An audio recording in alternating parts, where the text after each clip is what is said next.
So, what are we going to do here as we come into our final hours together? There are a lot of things we could do. My goal, obviously, is to always have you leave with the strongest amount of your emotion geared in your body, because that's what's going to get you to go follow through. At the same time, I look at this program, and no matter how much we pour into it, no matter how much we put you in overwhelm, as you can only imagine, there's so many things that I know are available and needed for your businesses that aren't here. So trying to figure out, what do we put in here strategically? And so I'd like to roll the dice on something that may not be as emotionally exciting, but probably more valuable. And that is a planning process. And so you might have to, for this last part, really manage your own state a little bit. But I'd like to introduce you to what I call RPM, the Rapid Planning Method. And RPM is an experience that when you master the thinking of RPM, you don't have to use the system itself even. You don't have to use a particular mechanical system in terms of how you do this on your computer or calculator or on paper or whatever. But if you take on this thinking system, your entire planning process will transform, and so will you emotionally. And most people in life, when they're trying to plan something, when they're trying to put something together, like plan their day, we all learned yesterday that what controls our focus controls our life. Whatever we focus on, we feel, even if it's not true. Do you agree with me on this, yes or no? And everything's trying to get our focus all the time, right? Advertising's trying to get our focus, your phone's ringing, in your pocket it's buzzing, and that buzz is either your phone, or it's an email, or it's a text. There's this constant something trying to get control of our focus. But what you focus on determines your destiny in your life. So if you don't take control of it, somebody else will. And so the challenge is, even when we try to take control of our own focus, even we try and attempt to do this, usually there's so much distraction that it becomes very difficult to do it. And even if you did it in the traditional way, and you were going to go out tomorrow, and you're going to plan your day, or you're going to plan your week, you're going to go home. In order to plan it, you're going to have to come up with some answers for the week. And the question you're going to ask, if you don't know RPM, is what? What do I need to? Say it nice and loud. What do I need to? And that's a good question. It's much better than, why do I have to do this? It's much better than, what the hell do I do? A few modifiers around that language and you'll feel very different, won't you? So when you ask, what should I do? The answer you're going to get is usually based on whatever is most pressing on you at that moment. And what tends to press us is either something painful, right? Right now I got to do this, because if I don't do this, something's going to happen. Or something that we want, something pleasurable. Is that true? Or it could be our own sense of vision. But that's usually the last thing that we focus on. How many agree with me on this? Say aye. So let's say, for example, someone keeps coming to you and goes, I need this and I need this and I need this. And they do that in the form of your text. They do that in the form of a phone call. They do that in the form of an email. They do that in the form of walking up to you and go, hey, Tony, can I ask you a question? And right in that moment, they're coming to you and they're asking for the most valuable thing you have in life, your focus. Because out of your focus, you're going to put your attention, your energy, your intellect, your emotion, your thoughts, your lifeblood. And the way you invest focus is the way you invest thought, feeling, emotion, and life. And wherever you spend that focus is going to determine what you end up with in this life and what you're able to give in this life. So focus, bless you, is the single most important component you're going to learn to take control of. And most of us are not very good at this. Primarily because the culture has conditioned us to respond to what we need to do. And when you're coming up here, Dr. Ruth, you're in front of me, and she goes, Tony, what I need to do right now is being dictated by the environment, not necessarily by what is most important for me or my mission or my direction or my life. Now in a seminar, it's appropriate most of the time because this is what I'm here to do. But even in the seminar, sometimes I have to say, can I get back to you in a moment? Because I have to do this because I'm also running this damn thing. I'm not just on stage, right? So the combination makes me have to look at it.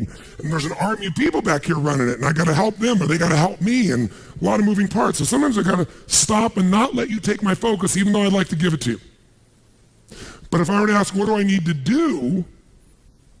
I'm going to get a certain quality of answer. Let me give you an example of what I mean. True story. President, I won't go any deeper than what I can reveal without being disrespectful in any way, shape, or form. I would never do that. But it's a known fact, because it got out in the newspapers. There was a stage when President Clinton called me. And when he called me, he literally called me up and said, and I'd known him for a little while and worked with him prior, but he called me up and said, they're going to impeach me in the morning. What should I do? And I kid about it today. I said to him, well, could you have called me sooner? But what truthfully I said after that was, I can give you my answer to that question, but I don't know if that's really the question you want to answer. Because the answer, what you should do, requires a different question to be asked first, which is what's most important to you? Because if what's most important to you is to stay in office, then obviously you should just keep doing what you're doing, because even though they'll try to impeach you, they won't have enough votes and you'll stay in office. But if your outcome, what do you want? What's your outcome? What's the result you're after?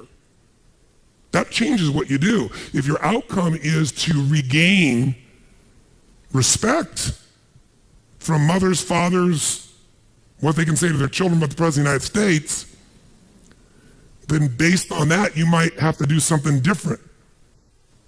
And I said, it's easy for me to say, because I'm not in your position and I'm not facing an inquiry in the legal side. And he said, yeah. And I said, but you're also a lawyer. Now, you certainly know the law. And I said, you know what you can say. He goes, yeah, well, you don't have somebody coming at you, stars coming after me, and he's trying to do this, trying to do that. I said, I know that. So I'm not telling you what to do. You're just asking me what to do. I won't tell you that. First, you got to tell me, what do you want? If you don't know your outcome, if you don't know the real result you're over and you answer what to do, you may even get what you want. You may do that, get the result, but it's not the result you really wanted. That's, again, the difference between strategy and tactics, isn't it? Which is one of the single most important lessons I hope we got across to you this week. So you got to learn to ask a different question than what to do, because how many of you found out that it doesn't matter what the day in your life is? If you really write down everything you got to do, there's no way in hell you could do it all. How many agree with me on this? Raise your hand and say aye. So most of you start out in the old days with a little time management book and you used to write down all your to-dos, right? How many used to have one of these? Right? You write down all your to-dos, and then in the early days, you actually put like A, B, C priority maybe in the very beginning. Anybody get that angle to be able to do that? Separate them out so you focus on the priorities, and then maybe even plan when you were going to do them in your day. And that lasted about how long? You still carried that book around with you in those days when it was on paper, remember that? But what it was your address book in those days, because you didn't have an iPhone, right? It was your calendar and your address book and a few crappy things you wrote down, but you never sat down and wrote the whole list out because you knew you weren't going to do it all, and it just felt like hell every day to rewrite it all. Who can relate with what I'm saying as being true? Say aye. So when I only had one company to run, I was just a kid, I went to one of those programs prior to the days of Franklin and Covey and all those guys. It was called the Time Bank. And we had this 3-ring binder like this. It was so cool, and it had its tabs and had my calendar in the front so I could schedule things, and have these daily little tabs. I could plan out the day and write my to-do lists. And then it had my A through Z's in the back where I could file under people's names and things, all the details I needed. And then that was all the phone information, because there wasn't email in those days. And you carried around this little mini suitcase with these big rings, and it worked really cool. It was great. But I learned once I had 2 companies, and then 3, and then 4, then 5, there was no way. My to-do list got bigger and bigger and never got to be done. And I found myself not writing it down, and then I found myself doing it in my head. And I got a pretty good memory, but man, that was painful. I felt the shock of it all over again. Bottom line is, I said, there's got to be a better way. And I kept thinking, what controls our life is what we focus on. What we focus on, we feel. What we feel and focus on, we move towards. Wherever focus goes, energy flows. So wherever your focus goes, energy flows. So if I want to control my focus, the most powerful way is by asking what? Better questions. So I need to come up with a better question, because what to do is a painful question. And it's a stupid question very often. When you're starving hungry on the first day, what to do is obvious. Go get some food. But some of you, in spite of the hunger, and those of you who've never been to a program in my mind, the pissed offness with Tony Robbins that he would go so long, They went back, they go, but this is not right. And so they said, then go get some food. They go, no, but I don't want to miss it. Now, our fault for not communicating in advance, but the point of the matter is most of you decided what to do based on a larger outcome than the urgency of current pain. You decided, no, what's most important is to get this material, even if it's a little painful in the short term. I can eat a little bit. I'm hungry, but I can survive. I'm not in Africa. This is not the last meal that I've had for 6 weeks. There may be some body fat I could be burning in the next 2 hours while I'm learning. Who knows? You know, maybe.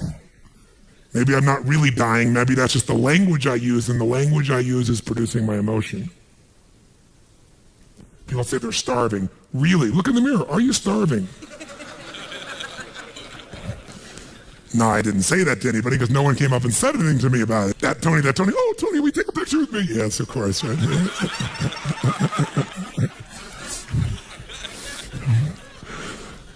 My point is this. Where focus goes, energy flows. You must control your focus. You do it with questions. If you ask the same questions as everyone else, you end up with the same answers. So, how did Bill Gates change his economic world? He was a software designer who didn't say, how do I make better software? He asked, and caught everyone else to ask, how do we become the intelligence that controls all computers worldwide? How do we become the intelligence that controls all computers worldwide? Now, when that's your outcome, do you end up with a different to-do list than if your outcome is to build the best software? Yes or no? Yes. And that's why he's one of the richest men on earth. Change a question, change your life. When it comes to planning your life, I want to get you to learn to ask 3 questions now. And the first one is not, what am I going to do? And how many understand why now? Say I. The question you want to ask yourself is, what do I want? What's my outcome? What's my result? The word RPM, the first one, is to get you focused on the target. The target is not the activity. The activity can change. It's what's the result I'm after. If you know exactly what it is you really want, what you desire, what you're really after, clarity is power. The more clear you are and specifically what you want, the faster your brain can get you there. But if you're generally saying things like, what do I want? Well, you know, I want more money. Fine, here's $1, get out of here. Did you achieve the outcome? Yeah, when you're that general, you think you're not getting your goal, you are. The way you language your goal, the way you think about it, you're receiving it. I want to feel a bit better. I want to lose some weight. Fine, you lost a pound, you're done. Because your brain's like a servo mechanism in a bomb and a missile. The old days, you shoot a missile and the target was going, and if you missed the trajectory, you missed it. Today, what happens when the missile's not on course? What happens? It locks onto the heat signature, and what does it do? It moves and follows it. That's the way your brain is if it knows the outcome, if it knows the result. So RPM starts with, I got to know the result. This is a results planning system. The rapid planning method, but you can think of it as a results planning system. I need to know the result I'm after before I ever ask myself what to do. That takes more time, but it's worth it. Now, for time's sake, I'm not going to do this with you right now, but I'll tell you what I do when I've taught this to people and I've got a full weekend to do this thing. Just give you a picture. If I asked you right now to write out your name, your full name. Now, some of you abbreviate your signature, but write out your full name in cursive. Go and do that one time. Write your full name in cursive. I can't even use the word cursive. Is that really the word people still use? It means in handwriting, I guess, but in cursive. Just write it out full name, because you can do this later on. Full name. If you normally abbreviate, don't do that. You have to write out the full name. Now, if I had you get with a partner, and you can try this later if you want. I'm just going to tell you because I don't want to take the time because we have such limited time today. And I have your partner say to you with a stopwatch here, okay, ready? And I go, go. And you write it out. And you tell me when you're done. I go, stop. And I write down how long that was. So let's say you wrote out your signature and it took 5 seconds. And I say, ready? Write it out. Ready? Go. You tell me when you're done. Stop. And I write down 5 seconds. I have to do that 10 times. You'll find in the beginning, you'll be, let's say, 6 seconds. I'm making it up. Everybody's signature is different. And you probably might get down to as little as 5 seconds. If you have like an iPhone, you could do it as a digital stopwatch. You could see the milliseconds. Then I say to you, I want you guys to write every other letter in cursive. In other words, you're going to write half as many letters. How long do you think it would take to do it? Half as much time? Most of you will take twice as much time in the beginning, and then eventually, what's interesting is, if I do it 10 times, and the last 2 or 3, and this makes no logical sense, and again, I don't want to take the time to have all of you do this 10 times, 10 times, 10 times, but you can go do it on your own, I'll just tell you the result. In most cases, even though you're doing half as many letters, you cut it by 2/3 of the time. There's something happens when you break an old pattern and you do it fresh. Your brain over the years has learned ways to move more rapidly since when you did your original signature, and you'll do it in 1/3 the amount of time. It'll take twice as much at first, and then it'll cost you 1/3 amount of time. Now let me tell you why I'm telling you this. The system I'm calling your rapid planning method, by the time I show it to you, you're gonna go, this takes more time than just making my to-do list. When will it take more time? When? Initially. But once you get it in your nervous system, it'll take you less time because your brain will be thinking in outcomes and not activities. And when you think in terms of outcomes and not activities, pretty soon some of the activities in your list you don't even need to do to get the outcome. You find a better way to get the outcome quicker. Now, how do you do that? Yes, 3 questions. Question 1, what is my result? What is my outcome? What is it I really, truly want from this? If you're going back next week, and you say this next week, what are the most important what? Outcomes for me to get this week in my business. And you just write those outcomes out, not your action items, the outcomes. If you do that and nothing else, you'll be ahead of the game.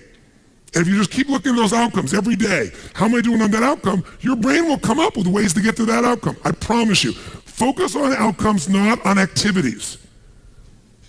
Action for most people, activities, most people mistake movement for achievement. They mistake action items and to-dos for achievement. We're after the achievement. Are you with me on this? Yes or no? Yes. It's a different way of thinking, and I think all of you inherently have it, but if you make this ritualized, just like the things you've learned this week, they're all great, but if you don't systematize them, they'll work when you do them. But if you systematize them, right? And you see like Mr. Hallman here, where he goes in and just does it and makes sure it's being done again, or what you've seen Chet do, or what I do. You just do it over and over again, you don't miss it. Now the results are geometric. So I want to get you to systematize the thinking, whether you do it visually the way I'm going to show you or not. So, first question, what's the result I'm after? What's the ultimate result? What do I want out of this week, out of this thing, out of my business, out of my life, for my body? And you want to be as what as possible when you describe that outcome, that result. As what? As clear and specific as possible. Generalities will confuse you. So it might take you longer than just writing down call so-and-so to think, if I'm calling my son, I'm going to call Jarek, or I'm going to call my brother. This is what goes through my head before I call him, always. What's my outcome? Because I don't want to just call him. I want Jarek to feel loved by his dad, or I'm thinking about what's my outcome. I've got to talk to him about this thing that's out there. I've got to make sure I get through to him on this because I want to guide him and move him in this direction. That's why I want to be as his father. I want to just chit-chat. I can do that too. If you think before every phone call, before every time you're planning your day, and you think before you have any meeting, what do you think the first thing I ask of anyone when we sit down in a meeting is? Okay, what are your outcomes? What are the outcomes for this meeting? First thing I want to know, because if I know the outcomes, guess what? A lot of meetings, they're done pretty quick. Because if I know the outcome, you don't have to go through all the activities to sell me on it. Just, that's your outcome? How do you want to do it? Sounds good to me. Rock. That's how you make a meeting productive. I know a meeting's productive not by the hours or time. Sometimes it takes longer to the outcome than you want, but I'm going to get the outcome. That's, by the way, what you see with me on stage. That's why my times vary. But it's based on an outcome. I'm going to get that outcome. I don't give a damn whether it's the right time or not. I want to do it in that time, but I must deliver the outcome. How many get that? And by the way, how many like to have your company focused on outcomes, results, and not activities? Say I. People say all the time, well, did you get that done? Well, I left them an email. I left them a voicemail. I've sent them 3 emails. How many times have you heard that? When that happens with me, I'm like, but I don't show it. I just like, really? Wow, that's fascinating. We'll explain about our culture. It's about getting the result.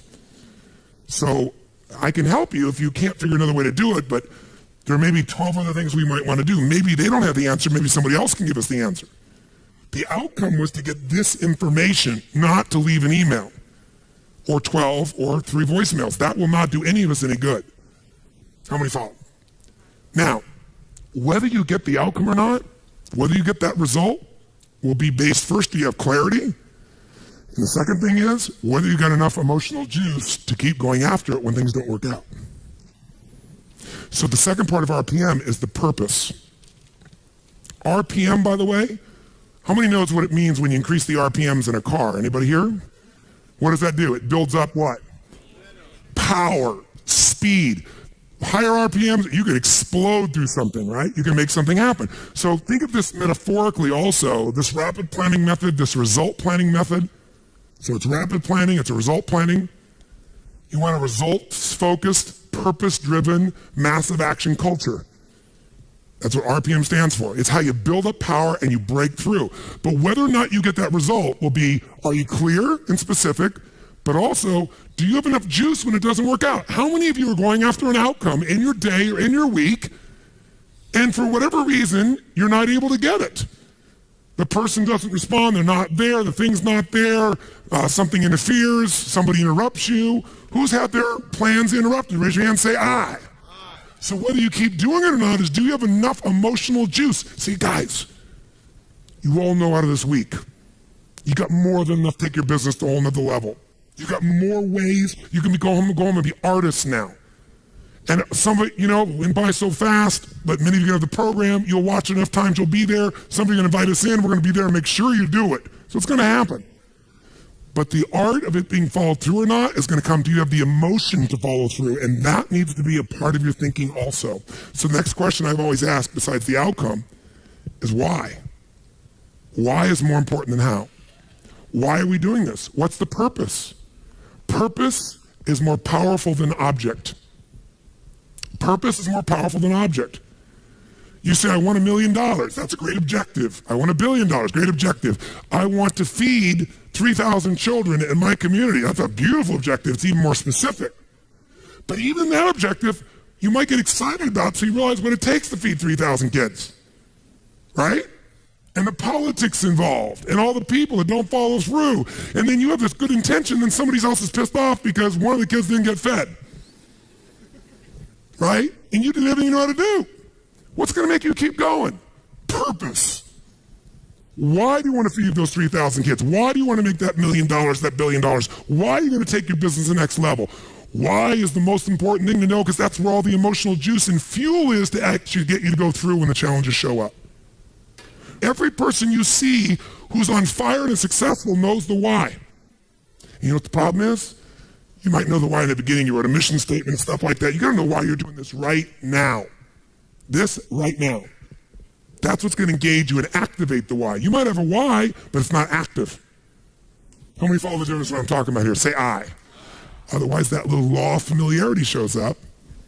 Well, we're doing this because da-da-da-da-da, and you repeat the why, but it has no emotion behind it. See, if I take a stick pin, no, I don't see anything like that, but you know when a woman has a blouse and they have like a little stick pin in it? Let's think that stick pin is a word. I take that stick pin and I throw it at you. Are you going to feel it? Barely. But if I take that little stick pin called a word and I wire it to the back of a giant iron bar called emotion, now I can take that stick pin and put that thing right to your heart. That's the power of why.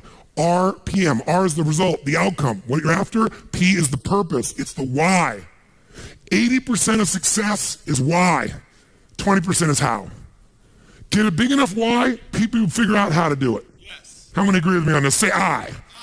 So you better know your why. So, talking to the president, tell me something. What's your outcome? And then why?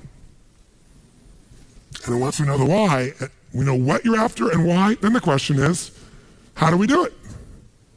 We know what we're after, why, how do we do it? By the way, are there lots of hows to get to an outcome, yes or no? Are there many paths to get a result, yes or no? Some are more efficient than others. And you're not going to know. So you know what you do? You brainstorm out all the hows you can think of. All the things you could possibly need to do to get that result. And then you narrow it down to the 20% that makes 80% of the difference. And you'll find out you don't have to do that whole to-do list. In fact, wouldn't it be nice to write your whole to-do list and not do it and still get the outcome? How many prefer that? Say I. That's RPM. I love it when I don't do my to-dos and I got the outcome. That's the coolest thing in the world. You might have done one or two of them, but it's then learning selectively which ones are going to create it. But the only way to do that is to brainstorm out the M, the massive action plan. If I know the result I'm after, I know what it is I want, what's the outcome, what's the result, what do I want specifically, clearly, and I know the why, and the why has got to move who? Who does the why have to matter to? Everybody around you. Well, if it's a why you're trying to get everybody to deal with, they got to have a why involved in it. But people do things for different reasons. People donate money for different reasons. Some of you donated money the other day here because you were moved by the experience. Some of you did it for connection. Some of you did it to contribute. Some of you felt guilty if you didn't do it because somebody else did beside you. Or you have a lot of money and you feel guilty about it because you didn't earn it. I'm not saying anybody in this room, but that's how some people are. They inherited it, so they feel guilty. Some people do things to get their name up on the wall. Some people today do it anonymously and then tell everyone. Isn't it true? Yeah, just confidentially. That was me. And everybody tells everybody that it's anonymous. They're doing it for significance. Some do it for connection. Some do it for contribution. I don't care why a person does it, but we do it. But if you're going to work with a group of people, you better make sure the why touches on all their needs. Does that make sense? When it's you, whose why does it have to be? Whose why does it have to touch? Whose purpose does it have to be? Your own for you to be moved. So if you know the result and you know the purpose, now you need the M, which is the massive action plan. We also call the massive action plan the map. It's your massive action plan, your map. How are you going to get there? What are you going to do? And by the way, when you're crystal clear on what you want and you know why you want it, you can make a big map. You can brainstorm a million ways to do it. Not all your houses are going to work. That's why you make a whole map. And then go back and gradually asterisk the ones that are the most important and go hit those. You might get the whole outcome in the first two action items and get rid of your whole rest of your list. This is RPM. This is how I operate. Now, if you never did this on paper and you just did this thinking process in your head, you'll get invaluable resources. If you learn to put this on paper, it'll be more powerful because then your brain isn't racing and you can see it. If you make it into a system that you personally use, your productivity will explode. If you teach your whole company to do this, your company will go to levels you can't even imagine because everyone will maximize their productivity. And it is different than any other system in its essence because it causes a different focus with a different level of emotion, greater creativity as a result of that, and then shows you how to leverage it all. Does this make sense? Yes. So those three pieces, results planning, asking what question? What's the first question you're going to always ask? What do I really want? What's my outcome? What's the actual result I want? From this day, from this week, from this conversation, from this meeting, doesn't matter what it is. If that's all you ever do, you're already practicing RPM at a fundamental level. But if you want to juice it up, you ask the second question. What's the second question? Quick. Why do I want it? Why? What's juicy about this? What excites me about this? What do I really want about this? If I'm going to call this person, why am I calling them? And then you know what? When you get a stronger why, the action items change because you're in a different what? Who knows? A different what? Make that same call without any clear outcome and any clear purpose, or the outcome is get back to him. That's my goal, get back to him. What's going to be the quality of the writing or the phone call or the vocal quality when you're getting back to somebody? Versus if you know my outcome is to make sure they feel like I am so in their corner that I'm here to make sure their needs are completely met, more than they've ever met by any person they've ever spoken to on the phone before, and that I'm here for them and they can count on me. Why? Because that's who the hell I am. Because when people deal with me, they have found someone like no other human being they've ever dealt with, and I am a source they can count on. That's why I don't have to go chase 8 million new clients. That's why they stay my client for 17 years and pay me $1 million a year to talk to them on the phone once every 10 days for 10 minutes and see them 3 times a year for an hour. And I get a piece of the upside, so sometimes I get a couple $1 million for that. Why would somebody pay you that kind of money? Because when my guy calls me, he gets delivery he can't get anywhere else on the face of the earth. So I pride myself in that. And by the way, that feels juicy to me. It meets my need for contribution, for my need for growth, my need for significance. I'm the best at what I do. My need for certainty, I deliver. And it's a variety. Who the hell knows what's going to happen when I pick up this phone? It's different every time. Because the market's changed, something's going on. How many follow? Say I. It's a very different thing than, oh, I'm getting back to my client, right? And the way you're going to come across is different. And everybody will go, wow. And in life anyway, by the way, the people who are the very best on earth that get paid everything like 100 times more than everybody else, they're just a little bit better than everybody else. It's like, a bear's chasing you. I don't have to be that fast, just that much faster than you. Right? In life, you just have to be a little bit better than everybody else and you get all the rewards. And that little bit better, to me, is RPM. Okay? Now, RPM is also a visual chunking system. Visual way to chunk. Remember the other day when I showed you this little concept of this chunking system? Where, you have this to do, and this to do, this to do, I gotta do this, I gotta do this, and this, and this, and I gotta do this, and this, and this, and this, and I gotta do this, and this, and this. By the way, this is what happens when you ask yourself, what do I gotta do? Which I'm gonna show you, you should still do. You should ask yourself all things you do and write them all out. And then when you've written it all out, you look at this and you step back and you say, okay, but what do I really want? What do I want out of this project? What do I want out of this day? What do I want out of this week? What's the most important outcome I could get out of this day, this week, this project, this element? What result do I want? And you go, well, I see this and this relate to that, but you know what I want this. Oh, if I want this, then this and this and this and this and this and this and this and this all fit into that targeted outcome. How many follow? And I might go, you know what else? I also should do this and this to get that outcome. They're not even on the list. But these might get me there faster than all three of these. Oh, by the way, this and this and this and this and this and this and this, all right. Oh, and guess what? This and this and this and this and this, all right. And guess what? There's my day. 1, 2, 3. 3 outcomes, 4 outcomes, 5 outcomes. It's a different world. You will get yourself completely out of reaction. You start to take control. My question to you is this. How important do you think it would be for you to master a skill set like this, for you to have the quality of life you want, quality of business you want? What would 0 to 10, what would be the level of importance you'd give this, my friends? How big? 10. Where would you put it for you? 10. Raise your hand if it's a 10 for you. Let me see your hands. Good. I'm not going to teach you today. But I'm going to teach you enough that you can take yourself to the next level. If you want to go deeper, you will. But I didn't want you to leave without the fundamentals of it, because just the fundamentals will help you to take what we've got here and take it home and go to work at it at a much more effective level. So, if someone gave you a test and they asked you, what would be the fastest way for you to change your productivity? It would be to stop focusing on what to and focus on your, you do nothing else but that. What does RPM stand for? The Rapid Planning Method, also known as the Results Planning Method. It also stands for the 3 questions you're going to start to ask. What's the first question? It is not, what am I going to? The first question is, what is my? And then as you get more clear than that, outcome starts broad. To make it more specific, you say, what's the specific what? Result that I'm after. What do I really want? What's my outcome? What's the result? So usually I start out with outcome because it's broad, and the result makes you make it even more specific. Okay? Start broad, get more specific. And by the way, writing that down, you might write your outcome and scribble out and rewrite it a few times so you got something that really grabbed you. That takes more time than just writing a to-do down. But it's time well wasted, if you want to think of it as wasting. And pretty quickly, by the way, you know what you're going to find out? There aren't that many outcomes you're after in life. Lots of activities, not that outcomes, and pretty soon it'll be a shortcut.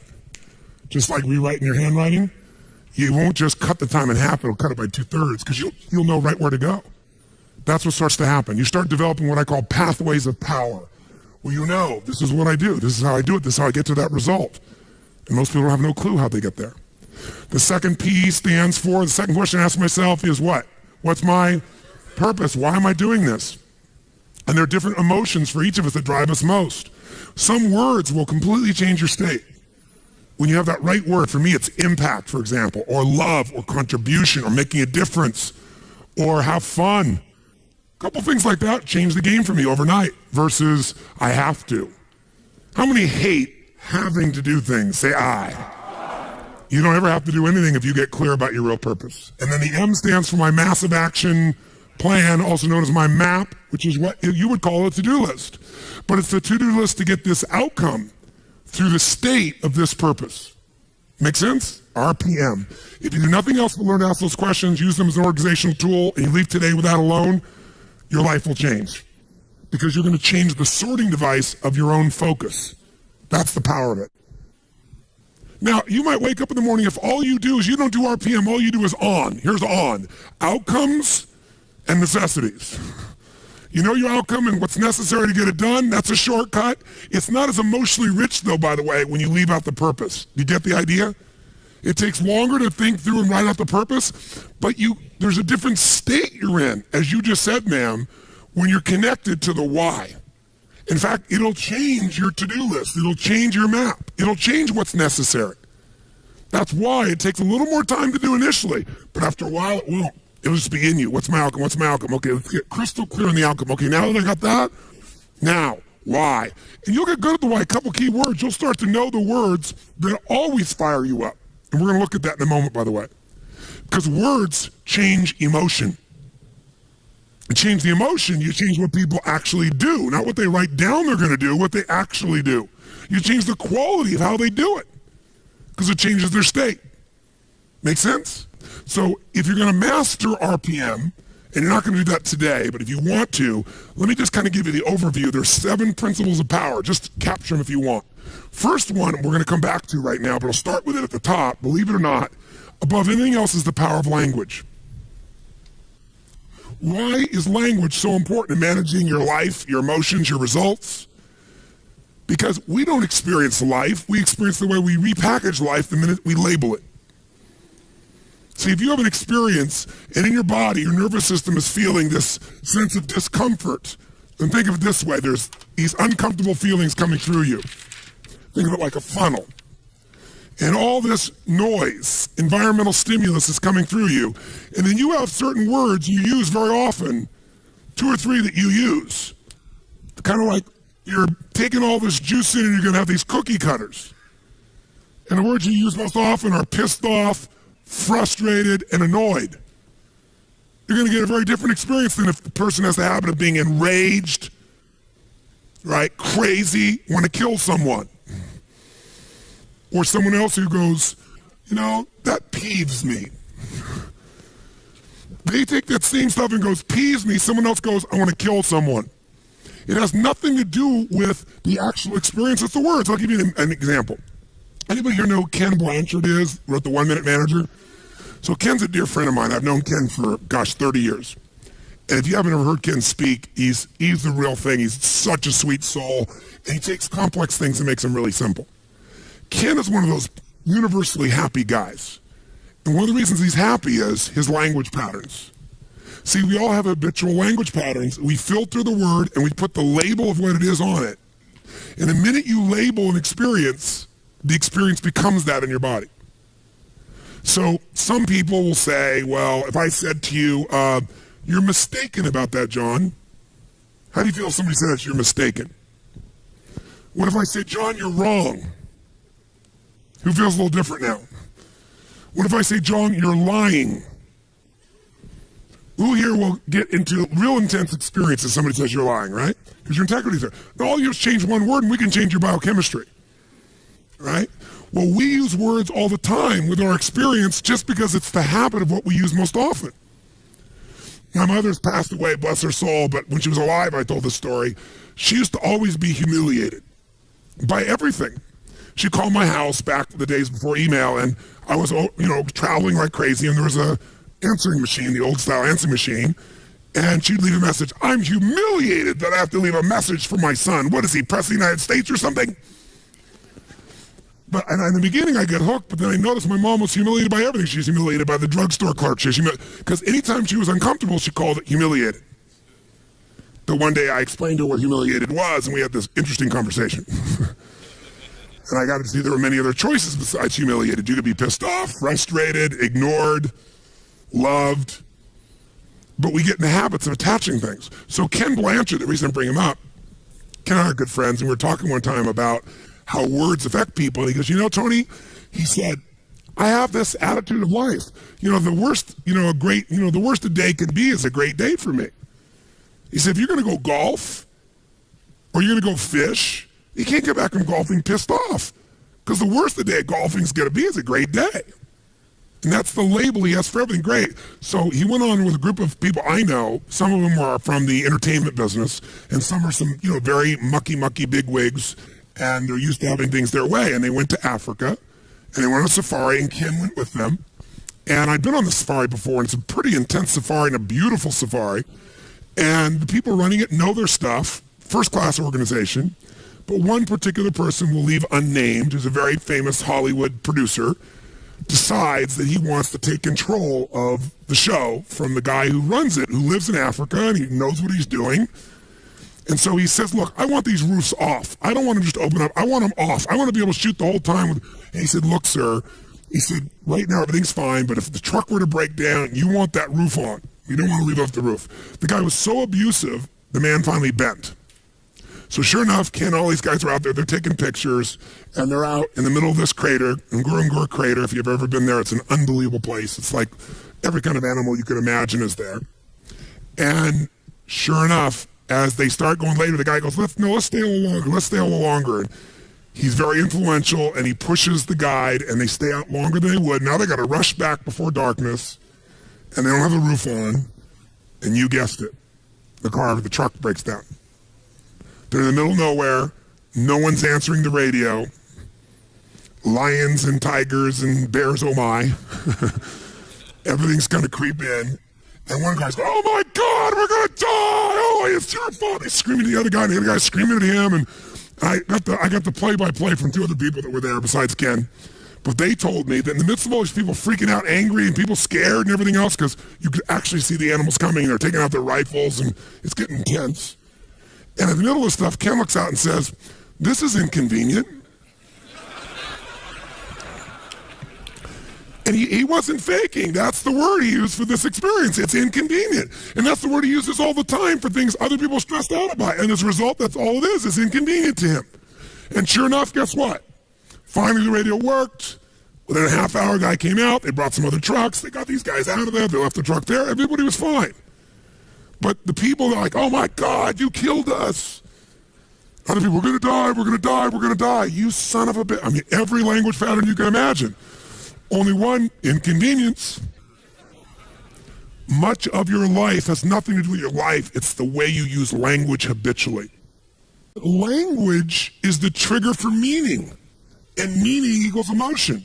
So when I think of RPM, it's about language, because it's about the questions you ask, because those questions control what you focus on, but it's also the words you use to describe your outcome, the words you describe to describe the why. One word can change the whole game. If your description of you're a stockbroker, and what you describe, what you do is you go, I got a cold call on people every day, that's not going to get you moving very much. Remember, one guy was talking to me, he's so much more successful, he's brand new, he was blown by everybody, so I went and interviewed him. Because, all these other people are bitching and griping, he was having such a great day. I said, what are you? He goes, I'm a treasure hunter. I said, what do you mean? He goes, I'm searching, every time I call the phone, I'm searching for buried treasure. You see, you don't get treasure every time, but when you get it, there's going to be, if you keep digging, there's going to be a treasure. And sure enough, you get one client that would do more business for him than all the other guys got. But the difference was when he called people on the phone, he's searching for treasure. Does that change the state? Does that change the quality of his voice? Will that actually change the result he's likely to get with a stranger? Yes or no?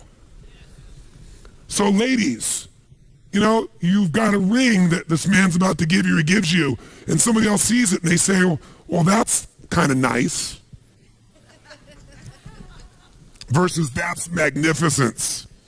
Versus what a rock. Would it change how you feel? Yes or no?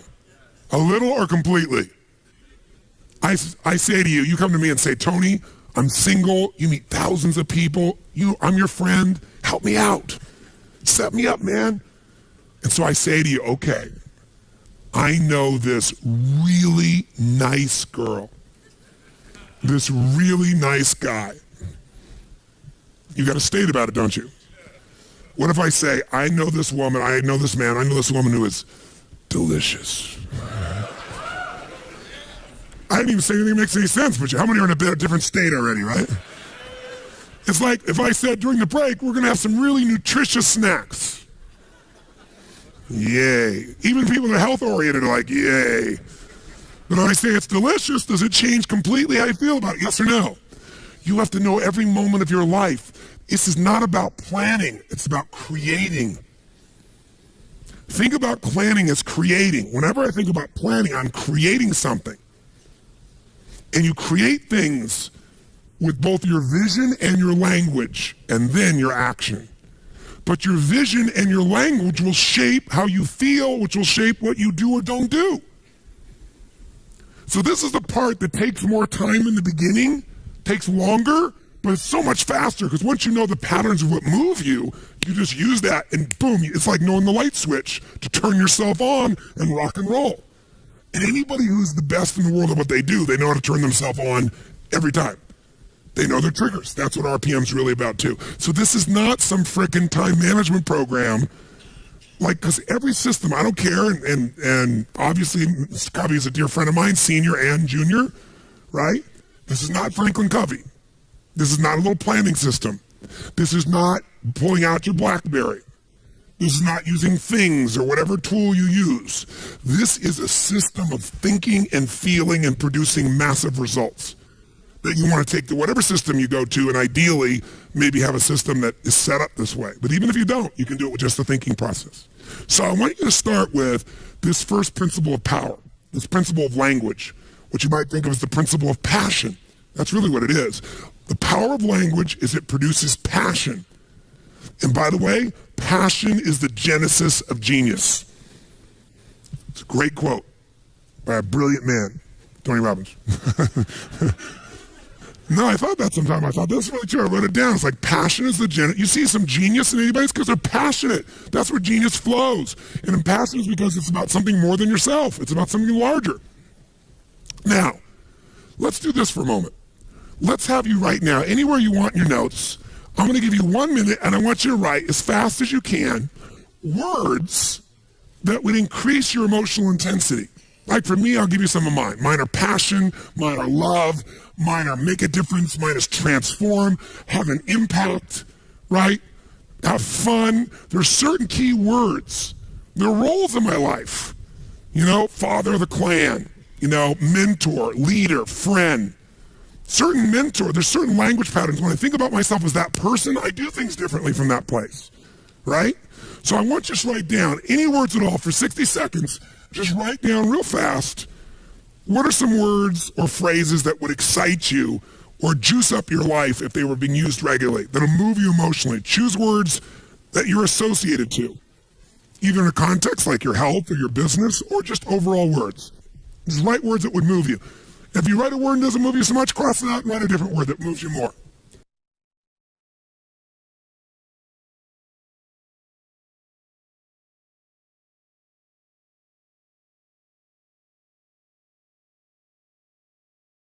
I'll warn you, a 5-cent word is often more powerful than a 50-cent word. You could say, I am becoming a facilitator of transformational change around the globe at this moment now. Or you can write down, kick-ass, take names. Sometimes kick-ass, take names will move you more than facilitator of the human transformational experience. Write some phrases now that you might use when you think about things you want to achieve in your business. What do you want to do? And write them in words that are passionate, not just increase sales. What would you do? What would you put in front of that word, increase sales? If you're going to produce, crush it, transform the marketing department, take it to a new level. What are some phrases, words, that if you put them around outcomes that you have for your business, it would excite you to do it. Instead of having to do it, you get to do it.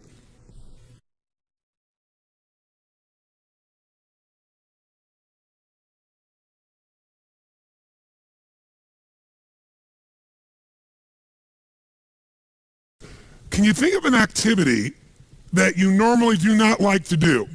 You'd rather have somebody else do it if you could. Think of an activity like that right now, that you either put off or you try to get other people to do, or you finally do get other people to do. How many can think of an activity like that? Part of your business, part of your life. Great. Someone stand up and tell me what that activity is. By the way, Stand up if you can remember also a time when you did the activity and you actually enjoyed it. It was an exception, but you actually enjoyed it. Who's had both those experiences? Something you hate to do, but then you had a time you can remember where you really enjoyed doing it. It was the same activity, but somehow it worked. Okay, how about right here? Yes, give her a hand. Do I have to tell you a BMI hand, ladies and gentlemen?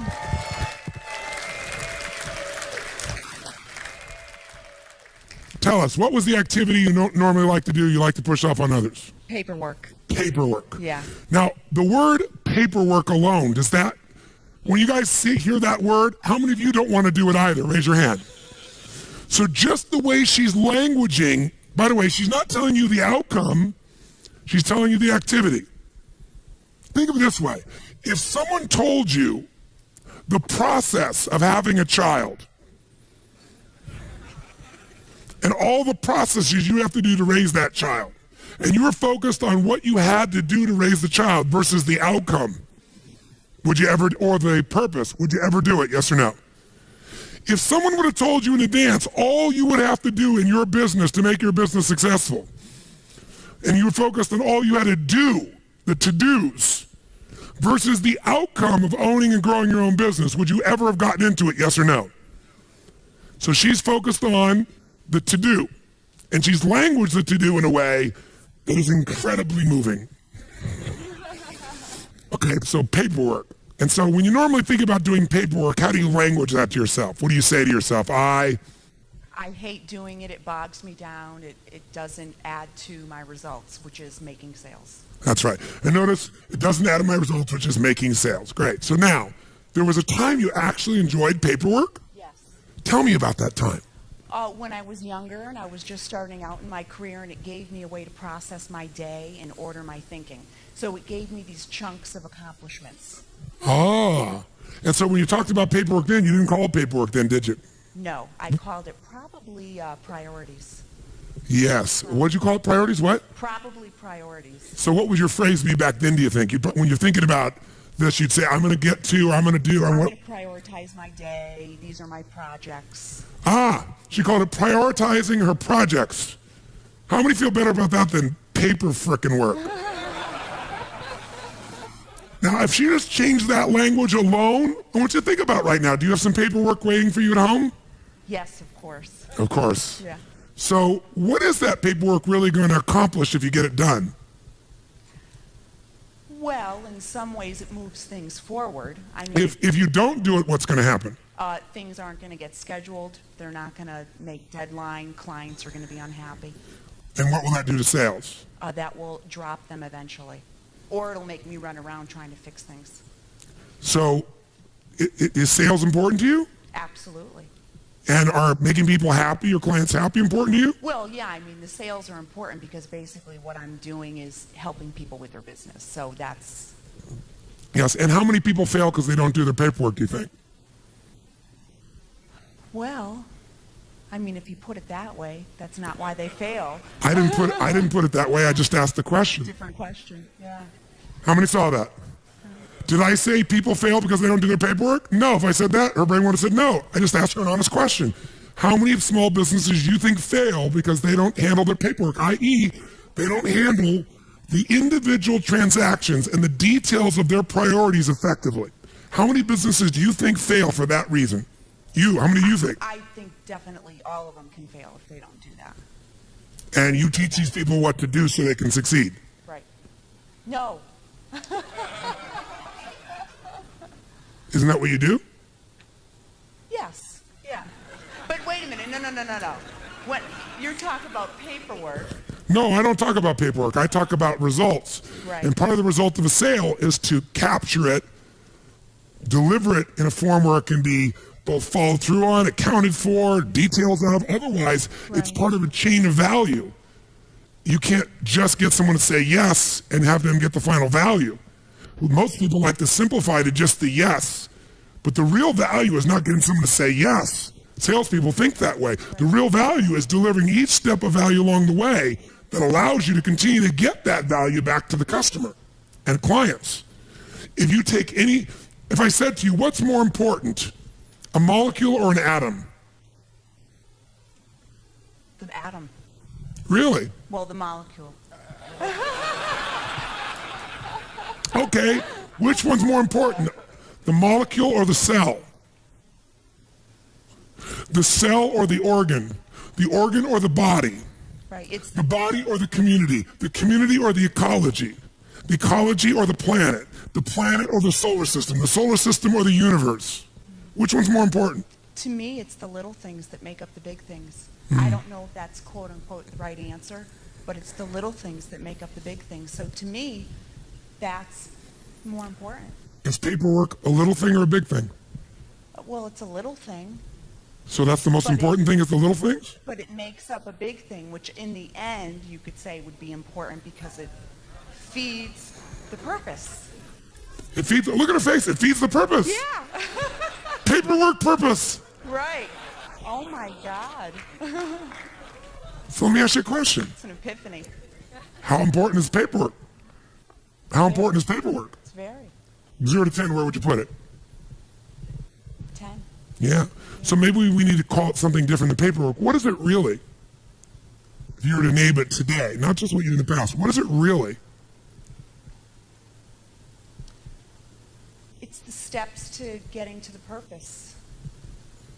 If I had to read It's also a promise that's Yeah. being kept. Right. Are you about keeping promises? Absolutely. Have you dropped out your promises because you didn't have your paperwork or priorities organized? Sure, or stressed Or out have other about it. people dropped it out because they didn't get the information needed in a timely fashion? And most businesses, you're telling me, probably fail because they drop out the little things? Absolutely. Because they think it's a little thing when really most people are majoring in minor things, and this is not a minor one, is it? But we start thinking it is, and the minute we give it a label that it's a minor thing that doesn't really matter, Yeah. then what happens is we no longer give it the focus, and we don't give it the focus, and then it bites us later on. The truth is, which one is more important? The molecule or the atom? The molecule or the cell or the organ or the body? Which one is more important? They're equally important. You take any one out of the chain of existence and the whole thing collapses.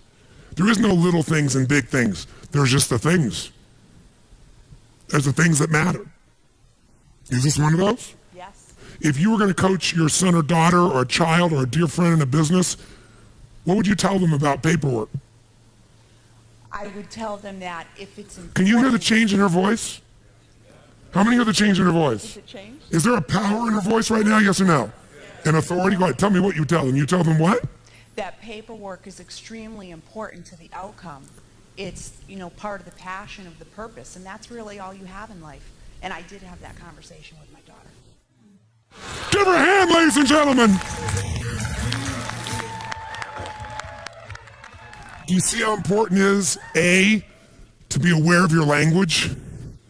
Language creates meaning, meaning creates emotion, emotion determines what you're going to do or not do. You can never again think about time management in terms of to-dos. You need to start with language. The questions you ask and then the words you use to answer it. That's why you got to craft your outcomes, craft your results, craft the purpose. Takes longer, but you'll do it. Not only that, you'll enjoy it. She says, I'm going to go home and crush that paperwork. That's the word I would use. She'd go back and she said, I'm going to be, and what if she created a role for herself? I am the queen of paper prioritization. I am the Madonna I'm the master of whatever. She comes up with some playful thing, and it can be silly and stupid, but it'll change completely how she thinks about it and she feels about it, and she'll go straight doing it. How many follow this? By the way, how was she influenced to remember the truth? By me lecturing her? Telling her? No, everything was asking her. Now, in addition, if you want to follow through, remember, if you link more of your needs, there's 6 needs. If you link 1 need to it, you got an interest. 2, you got to drive. You link 3 needs to it, you're going to do it. Now, she was linking feeling insignificant to paperwork. Significance is one of the most important things in her life. Right? She wants to significantly contribute. True? And it wasn't that significant to the contribution before, but all of a sudden, now she gets it is. It's part of the chain of life. It's part of the chain of keeping a promise. It's part of the chain of my integrity. It's part of my chain of being able to make a difference. And you know what? Everybody else is lousy at it, and I'm not anymore. Because how the hell can I help somebody else if I don't do it myself? And so now she sets a new standard. So now it's significant. And by the way, if you want to make it more fulfilling, she can also say, you know, I'm connected to it because it's connected to the what, she said? To the outcome. There's a purpose here. Now there's connection. Now, doing this helps me to contribute. Well, I'm starting to meet a lot of different needs. Contribution, significance, connection, love. That's enough to get her to do it. Now, when she goes home, she can even develop a strategy to enjoy it. Like I interview people that do things that other people hate, find out how they do it. Somebody loves to clean their house. I say, great, well, let's look at these 6 human needs, because if you love it, it meets many of your needs, at least 3 or 4. On a 0 to 10, cleaning your house, how much certainty does it give you? And the lady says, 10. I say, why? She goes, because I know how to do it well, and I do it well every time. And I have control of it. Before your emails, as a way for you to get a sense of accomplishment, knocking a few off, doing something that's meaningless, you used to, when you're stressed out, organize your desk. How many are old enough to remember that? Now you don't even have a desk. Your desk is your laptop, right? So you knock off emails and things to feel a sense of accomplishment, which is you're just being active. You're doing activity. You're not accomplishing anything. Nothing significant. You're doing movement, trying to make it feel like achievement because you feel uncertain about things, out of control. That's what you used to do with paperwork, so you could take it back. What else? I get variety, she says. Cleaning the house? She goes, yes, I have 5 children. You never know what you're going to find. 0 to 10, how much significance? 100. Why? She goes, when I'm walking around the house, she goes, I play tapes like yours. I do significant, important things. I have time to think through my life as I'm doing these things while I'm accomplishing something. Plus, she goes, most people have a dirty house, and mine isn't dirty. People come over, it's spotless. I feel proud. What else? Connection and love from cleaning the house? She goes, yes, because while I'm cleaning, I pray for my children. I'm ironing, I'm praying for them. 10. Growth from cleaning the house? Yes, because I'm listening to tapes, I'm thinking of the future, I'm creating my life. Contribution? Yes, to my kids, to my family, to myself. She meets all her needs. That's why she loves cleaning house. Somebody else uses language like, I'm not cleaning that frickin' stuff. It's a waste of my frickin' time. It all depends on what needs you related to. How many follow? Change your words, change your perception, change your procedure. Some people say, I love paying bills. I'm going, you love paying bills? Yes. There's so many of them. And they're always changing. Really, variety. What else? She goes, well, I go, but I pay the bills in different rooms of the house. And I play different music in each room. And then she says it feels significant and she feels connected because she says when I sign the checks, I think of the person and I send them love. And I think I want them to prosper. And then she goes, I know that comes back to me. It's just what you focus on. What you focus on is first controlled by the words you use. And that's controlled first by the questions you ask, whether you're aware of it or not. How many get the power of this principle, the power of language? Raise your hand. Say I. Let's put back on the stage then. Here's a couple other principles. Again, I won't walk you through them all in detail, but I'll give you a little step at a time here. So first principle is language. The power of language, which I think of as the principle of passion. Second power is the power of results focus. I'm not going to take any time on this because you got it now, don't you? You focus on the result. It's like taking the power of your mind and body and brain and putting it the laser power instead of having it scattered. You're no longer scattered on activities. Third principle, really, of RPM, is the power of purpose. No more time on this one. You got it. Does the why change the how? Yes or no? Does it change the quality of how you go about it when you're doing it for a different reason? Yes or no? I'll give you my core belief in life. Motive does matter. Motive does matter. If you want to know my pain in life, my ultimate pain is people think of me as a motivator. I hate that term.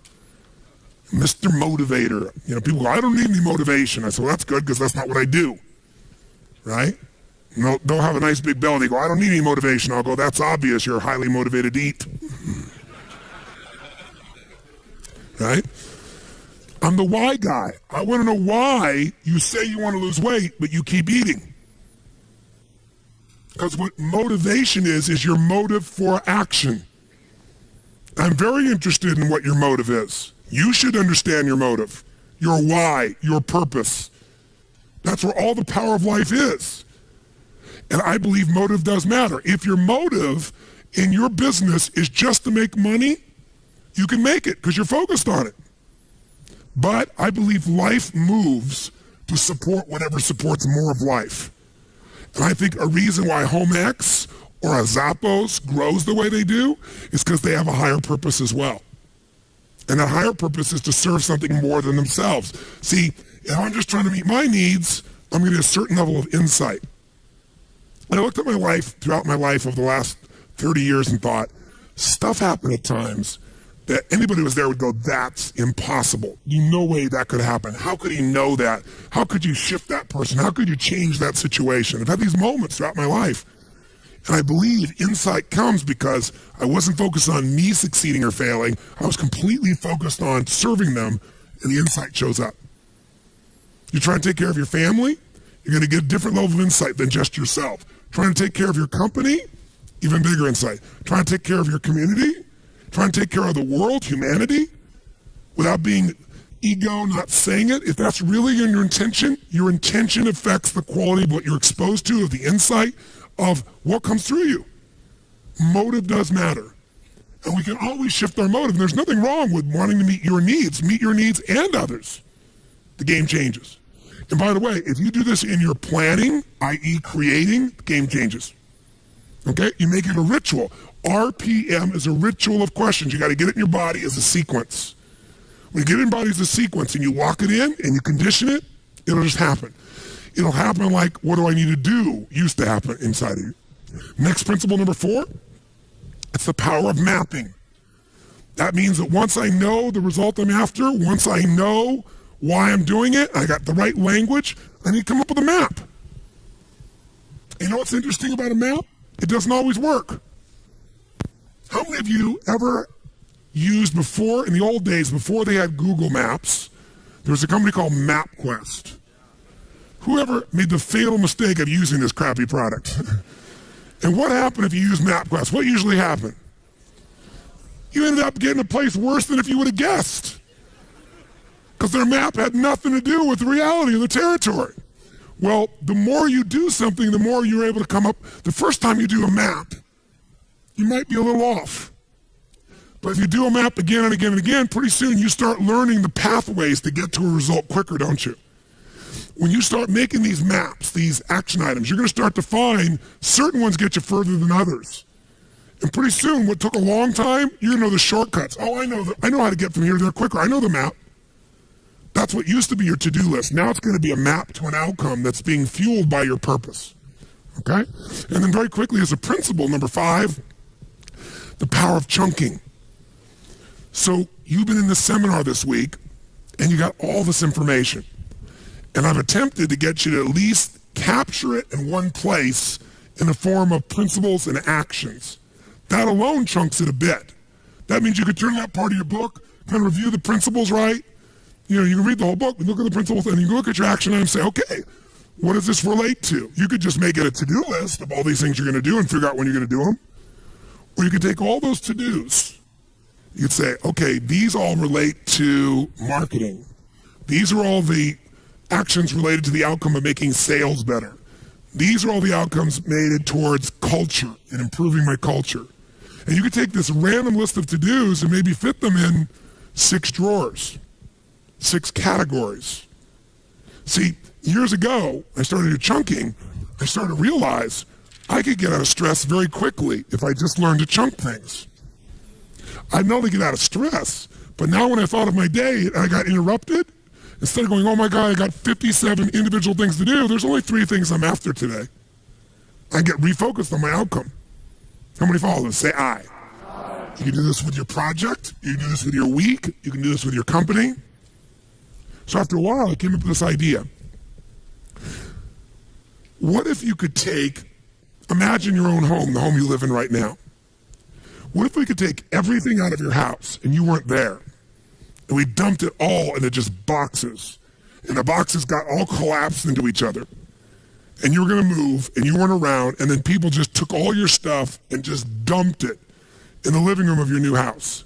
Everything mixed in there. Underwear, toilet paper, soap, tissue, notebooks, computers, books, cosmetics, all mumbled and jumbled together in the middle of the floor. Would that be somewhat stressful for you? Yes or no? But what if, in advance, you took everything in your life and knew it would fit into one of, let's say, 2 chests of drawers, 6 drawers in each, 12 drawers. Maybe giant drawers, categories. Like everything fit into, home appliances or cooking or intimate wear or whatever. If you had those 12 and everything could fit in one of those, you could take anybody in that room, once they knew those categories, how quickly could we transform that living room? How fast? Yeah, this goes here, this goes there, boom, boom, boom, boom. And by the way, when it's done, how quickly could you then get what you want? You know exactly where to go, put all your focus in there, you open the drawer, you find what you want. Wouldn't you like to be able to do that with all your outcomes? All your action items? I'm going to show you how. And this process is a simple way of managing your life. And I'll give you the big picture first for a moment. I'll scribble it up here as a chunking device. Think of your life this way. As a gross generalization. And by the way, chunking is an art, not a science. What does that mean? Is there a right way to do chunking? Yes or no? No, there's no right way to do it because it's art. What somebody else thinks is beautiful, you might think is ugly. Chunking is to meet whose needs? Your own. Now, if you're trying to chunk to help other people, then you're going to have something that's got a little more science than art to it. But think of it this way. If we were going to try to manage your life, what if we had a life management system? Not a time management system, because the only reason for time is it's a resource so you can get the life you want. Is that fair to say? And let's take 2 aspects of your life. But one area is, let's say, your personal life. That's an area of your life, your personal life, that you want to manage. And another area of your life is your professional life. Whatever you do professionally, running the company, marketing director, sales director, maybe you run many companies, you're an entrepreneur. What if we could take everything related that's most important in your life personally, and we could focus on the things that needed to happen regularly? So for example, if you don't focus on making your health better, does it get better or worse as the years go by? Which one? You can't afford not to give it consistent focus. And by the way, do you have to keep improving it, yes or no? If you try to keep it static, is health a static thing, yes or no? No. What about relationships? If you don't focus on relationships, do they tend to get better or worse? So there's some areas of your life within your personal life. If this was an area of life you're managing, is your personal and professional life. Your whole life could be managed in these 2 categories. If underneath these, we could say everything that matters fits within 6, 8, 10, 12 drawers. They might be things, and I would call these categories of constant and never-ending improvement. For short, we call them categories of improvement. These are areas that you've got to constantly focus on once a week, once a month, some of them once a day. They're areas that never go away. Does that make sense? And so in your personal life, what would be some areas you got to constantly focus on? You might say, well, there's my health. There might be a drawer called family. There might be another one on finances. Does that make sense? And within those areas, you could have specific goals for this year, for this month, for this week. You might have certain musts that had to go in there. But you could put everything in there and you could look at it once a week or once a month to make sure you're on target. Am I making sense? Yes or no? Will this help you to chunk your life a little bit? Yes or no? Because if your whole personal life could fit into 5, 6, 7, 8, 10, 12 max of these, you could chunk it and you could keep track that I'm still making progress. Because most people make progress on what they focus on. So they focus on their business and their body deteriorates. Who can relate to this one? Raise your hand. Or they focus on their body and their relationships deteriorate. You're so damn into yourself you're never even here. Or they focus on their kids and their intimate relationship breaks down. But if you had a way to keep on target, you could still put more focus on some things than others, but you kept it balanced, your life would work better. What are some areas, categories within your business that you have to constantly focus on and improve? Someone tell me. What are some categories that never go away? Tell me. Marketing. That would be a drawer. What's another one? Sales. What's another one? Accounting, finances, cost controls. What's another one? Culture, empowered employees. Do you think you could take everything in your business and maybe put it in a maximum of 12 drawers? And then whenever you had a meeting, you could say, what are our outcomes? Instead of this long list, you go, what are our outcomes around empowering our employees? What are the outcomes for this year, for this quarter, for this month, for this meeting related to sales? What are our outcomes for this meeting? To marketing. And guess what?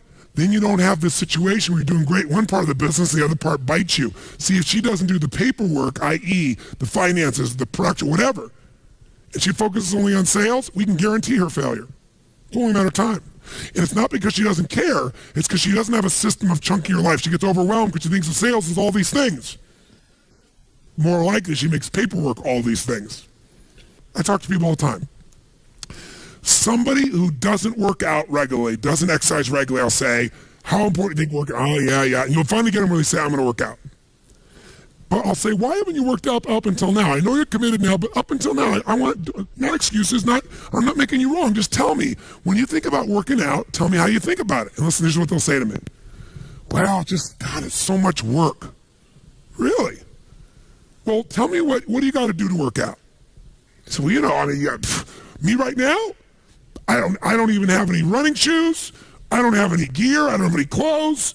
I'd have to go buy the stuff. I'd have to drive to the sporting goods store and, then I have to go in there and try stuff on. And, I don't feel very good about my size now anyway. It'd be uncomfortable. And then, after I pick what's working, I don't really know what I should be wearing. I don't know if I'm going to run or I'm going to work out or lift weights.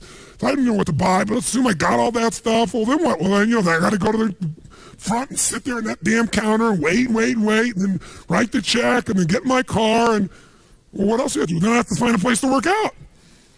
Okay, well, what does that mean? Well, I'd have to, go on the web and search for, clubs nearby, and then, then I have to drive to each of those individual clubs, and I'd have to go in and, kind of go through the tour they give you, and then sit through somebody trying to pitch me on buying 500 years of subscription to go there, and I don't like to be sold, and, well, let's say you bought one. Well, then they take a picture of you, and you look ugly. It looks worse than your driver's license, and, then each time I go there, I have to go there, I have to drive there, I have to, find a place to park, and then, I got to go in and show them my badge, and then I got to go find the locker, and then I got to hang my stuff up, and then it's going to drop, and, I put on my stuff, and I got to go wait for the first machine. It's probably sweaty, so I have to probably walk it, wipe it off, and then I go to one machine, another machine, then I got to come back, and now I got to take off my sweaty clothes, and now I got to go take a shower and see parts of people's bodies I don't really want to see.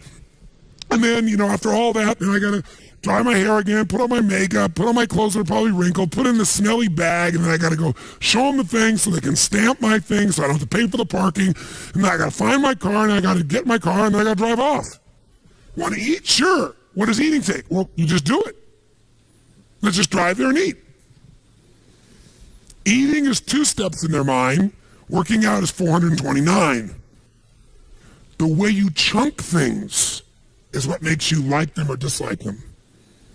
See, when I first wanted to drive that stick shift car, it was a lot of chunks. I gotta watch the road, drive this, do this, push this and out too, and watch the rearview mirror? No way. But now, you watch the road, you drive the car, you do all that's one chunk. It's in your body. How many follow what I'm talking about here? Say aye. So you can over-chunk something into too many items, or you can under-chunk it where it's overwhelming to try and do one big step. That's where the art comes as far as chunking is concerned. So in your life, you want to be able to come up with categories for your personal life, categories for your professional life. Does this make sense? So let's try something. Let's give you a quick little example. What I want you to do is, if you take a look here, I want you to, the middle of this circle is 0, and the outside edge is 10. 10 means where you want it to be. Whatever 10 is for you, it's different for everyone. So 0 is you're not where you want to be. 10 is exactly where you'd like to be.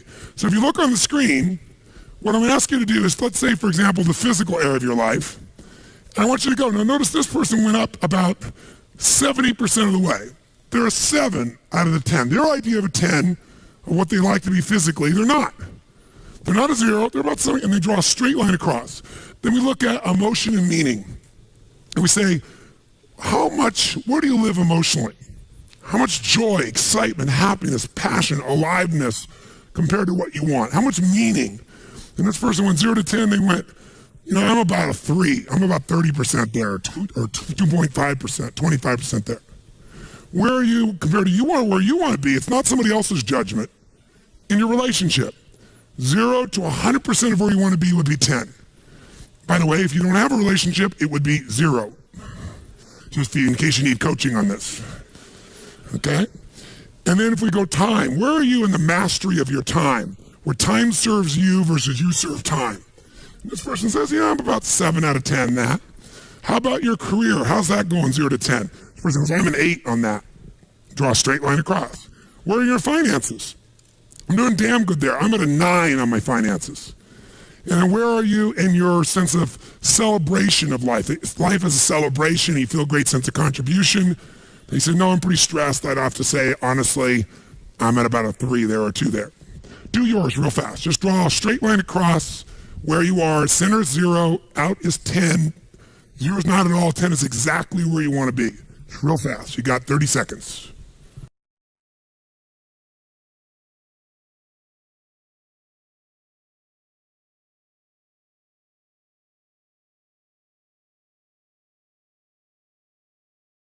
Great. So look at your design that's in front of you right now and just ask yourself this question.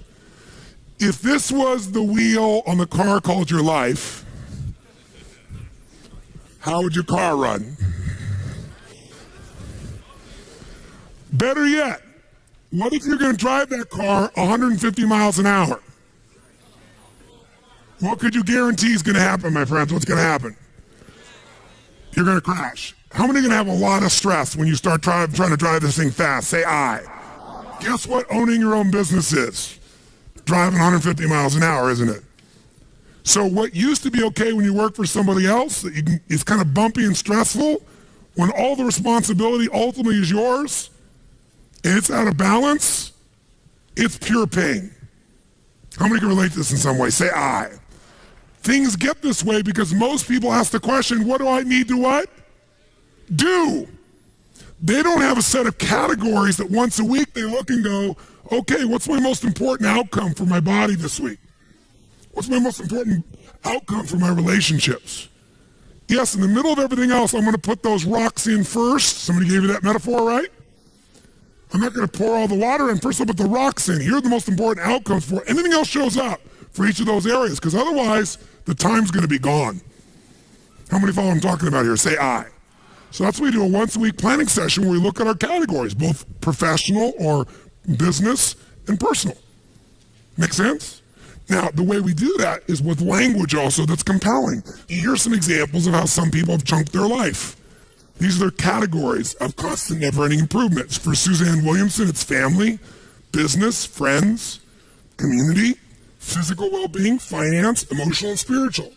This is my old list. It's been updated, but it was my physical power, I called it, world-class health and fitness. By the way, why did I use that language?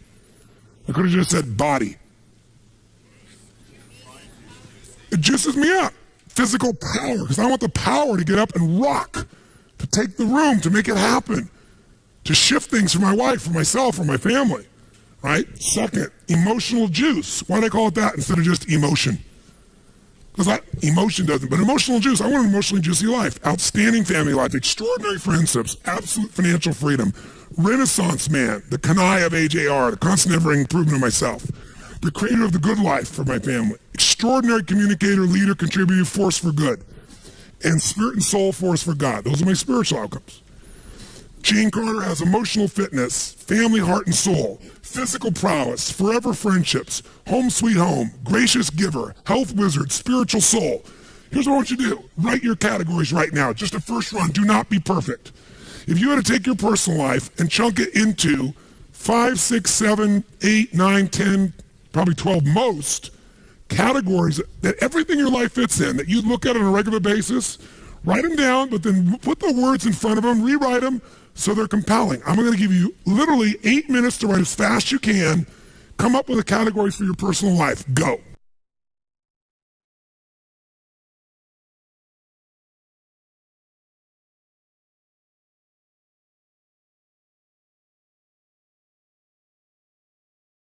How many think it would be valuable once a week or at least once every 10 days, 3 times a month, sit down and lay out a plan for that week or 10 days where you put the big rocks in first, looking at these categories, making sure you didn't miss the stuff that matters most to you. How many would agree with this? Say aye.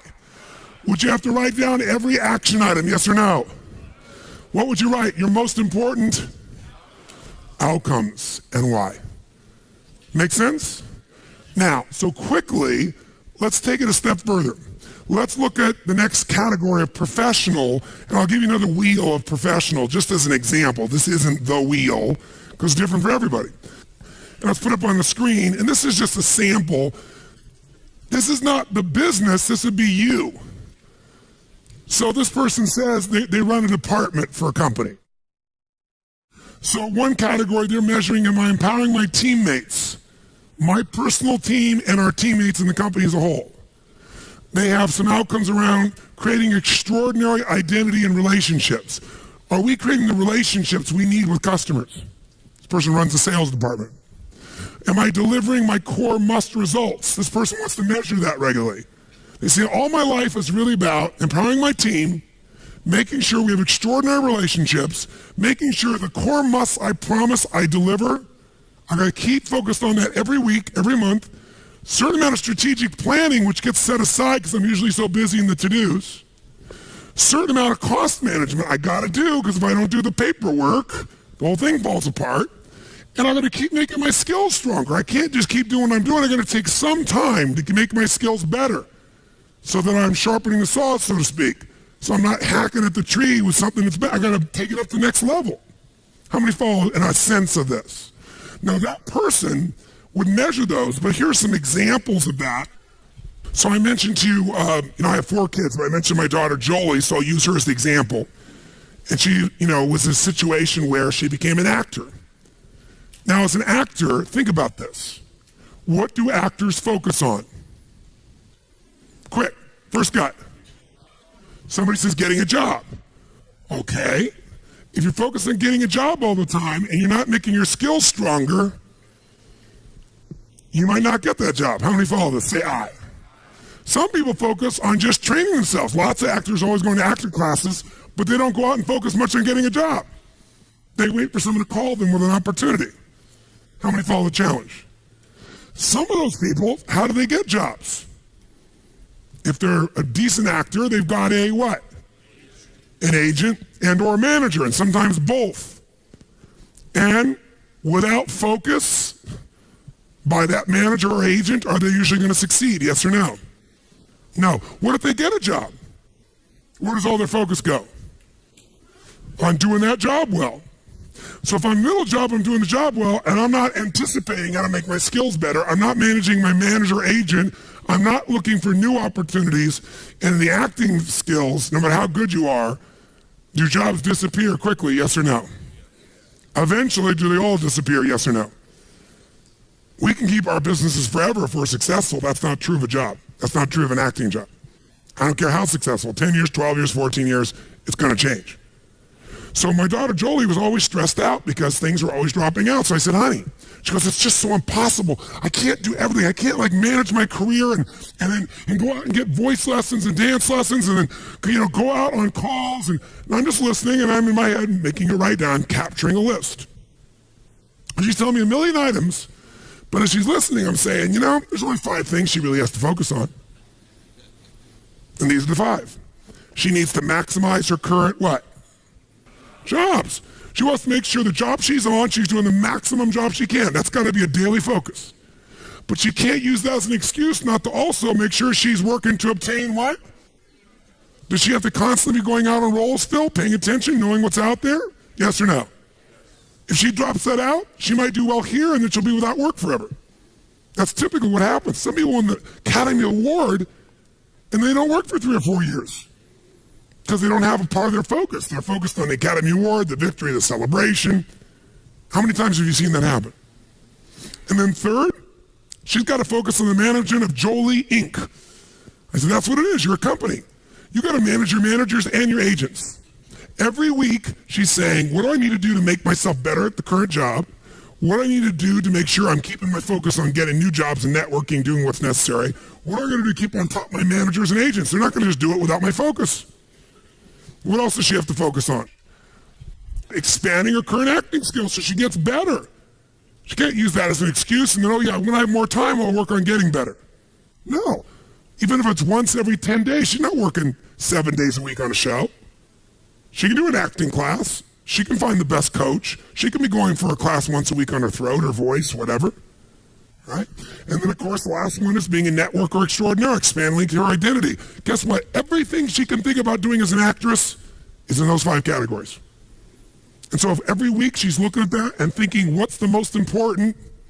Come on, guys, nice and loud. Most important in that area or outcomes in that area? Is she going to stay on target? Is her career going to be, by the way, what happens if we take that wheel and we take whatever's strongest on your wheel? Show you what I mean. This would really be interesting, me doing this visually. If we take your wheel of life, your wheel of your career, and you got one thing like this and another thing way out here and something else like this and something else like this and something else like this, and this is your shape of your life, we all know what's going to happen. It's going to be stressful. But when we find the strongest area, let's say it was your finances or your career or whatever, and we find that outside edge and we use that as the target for the base of where you are right now. And now we say, what's it going to take to close the gap between here and here with my body? What's it going to take to close the gap from here to here in my training? Because guess what happens? Once we get here and it's all rounded, even if it's not 100%, who knows what's going to happen? How much smoother is your life going to be? And by when it's smoother, can you go faster? Easier or harder to go faster when it's smooth? This is the power of RPM and having categories of constant, never-ending improvement in both your personal and professional life. Because, by the way, sometimes you're doing really well in all the categories in your business, and then you have a divorce, which kind of interrupts it just a smidge. You know what I'm talking about here, right? Or not a divorce, you've got a problem in your family. Somebody's not feeling loved, not feeling appreciated, whatever the case may be. This is the goal of what we're trying to do here. So you can create categories within your professional life, but the one I want to give to you is let's do one together that I think will be helpful for you to chunk all we've done this week. Let's look at a business. Let's look at some categories that you're pretty familiar with. And the reason you're familiar with them is this whole course has been focused on them. What's one area of business, if we go starting at, kind of 1 o'clock, that you've got to constantly focus on, my friends? What's an area? Mastering what? Come on, nice and loud. What's another area? Next. What's another area? Yeah, how important is time? And notice we said time and what management? That's what this is. This is the part of the training on results. Results management. What else? Cost management. What else? Innovation and constant every improvement of products and services. What else? The legal systems, technical systems. What else? Culture. What else? Now, there could come up with other categories, but you could probably fit 99% of your business in those 8 categories, couldn't you? By the way, you could fit almost everything we've taught you, every action item you have within one of those categories. So instead of this big-ass list you have at the back of your book, maybe it's time to chunk it. So it's not so overwhelming. And by the way, once you chunked it, some of it you could hand to somebody else and go, these are your outcomes. Help me clarify them. Here's why they're important. Go figure out how to do it. And by the way, when people know the outcome who are competent and they know why, do you need to tell them how? No. In fact, they may come up with a better how than you would. How many follow this process? Say I. So here's what I want you to do. Let's do with where you are right now.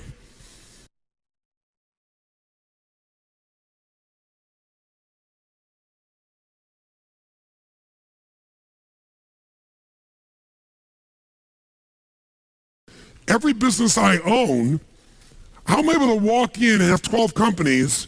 I've got companies that are doing $150 million in business, with 1,200 employees. I've got businesses that are brand new startup oriented businesses. I got businesses in the hospitality side, meaning a hotel. I've got businesses in nutraceuticals. I've got practice management companies for doctors. I got this educational business that I'm a part of. They're all radically different businesses, but guess what? When someone's going to talk to me about it, I can take everything they're saying and put it in one of these 12 drawers. So every business has it. So here's Namali. Namali is my resort in Fiji. It's the #1 resort and spa in the country. 525 acres, 3 miles of ocean frontage. And I got everybody from, you name it, Anthony Hopkins, Quincy Jones, you name the celebrity artist, musician. We're the top place in the country to go, right? Built the thing from scratch. How do we make it better and better and better and win all the awards? Because we've got categories of constant, never-ending improvement, and we're focusing on how to improve it always, the X factor in each category. So what do we got? Effective business and financial plans so we can run the company effectively. Securing all of our event revenue, because in the travel business, there's a certain way you have to secure the revenue. Managing and mastering our what? Maximizing and improving our what? Marketing and sales systems. What else do we want to do? What's our language for this? Keep customer promise and create what? And mobilize them. The reason we got all these titles and all these awards is because customers come out of their minds. It's the greatest vacation in their life. When I told Chet about it, Chet's been all over the world, and Chet's, been in some very nice places, and we're good friends, but he was like, yeah, Tony, yeah. And then he emails me and calls me, this is the most incredible experience. And he's crying at the end. I've never cried leaving a hotel before, like I didn't want to leave. Because it's an emotional bond, it's an experience. It's not just the beauty of the place, it's the people. So there's a very different experience for people here, right? What else? We got to keep re-engineering, strengthening, improving all our what? Technical communication, customer databases. We have to have world-class organization of what kind of employees? And who else? That's right.